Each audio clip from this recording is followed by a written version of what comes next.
groups. Question number 4, the Honourable David Cunliffe. Mr Speaker, to the Minister of Finance, does he stand by all of the statements he made on TVNZ's Q&A program on Sunday the 5th of April? The Honourable Bill English. Yes. The Honourable David Cunliffe. Mr Speaker, does he stand by his comment that, quote, a national cycleway is not going to happen in a hurry, close quote, and that he won't be spending $50 million on it, not this year, not next year, not the year after?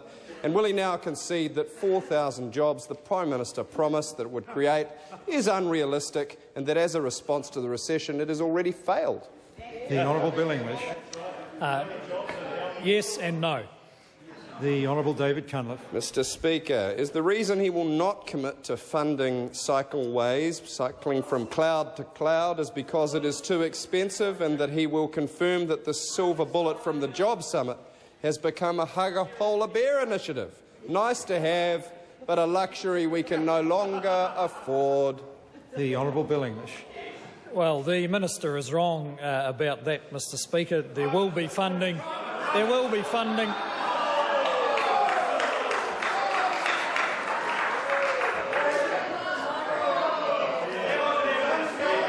Order. Order. The Honourable Bill English. The fortunately former Minister is wrong about that. There will be funding for a national cycleway. Peseta Sam Lotu-Iiga. Supplementary to the Minister of Finance. How have his expectations of economic recovery, as discussed in the Q&A interview, been influenced by earlier predictions about this economic cycle? The Honourable Bill English. Mr Speaker, I'm surprised that the opposition believe that they have some capacity to pick when recoveries are going to occur. In March last year, Helen Clark informed us the economy was holding up well and no policy response was being considered. The next day, Michael Cullen conceded New Zealand might be headed for a shallow technical recession. By August 2008, he'd revised the outlook to be the most challenging since 1987, and the following month he assured New Zealanders that the worst was over, a prediction that was premature at best.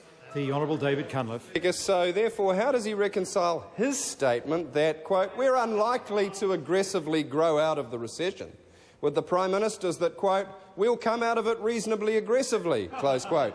And how can the public have any confidence whatsoever in the government's handling of the economy when even the Prime Minister and his loyal deputy are in such stark disagreement? The Honourable Bill English. Mr Speaker, the public do have a high level of confidence in the handling of the economy because now the National Party is in charge of it instead of the Labor Party.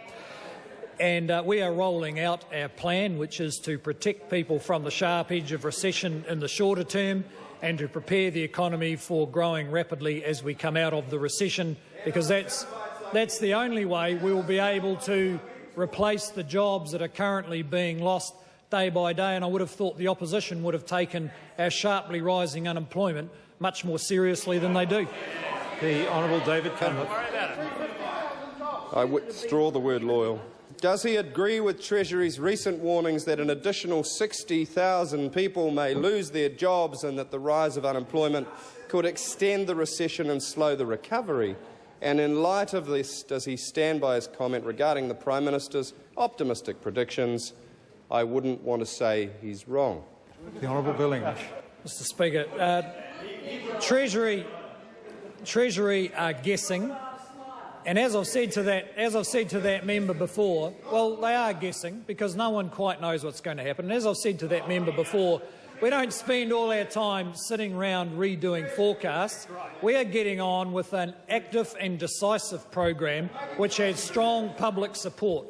In fact, confidence in New Zealand's economic direction is very high compared to almost any other developed country.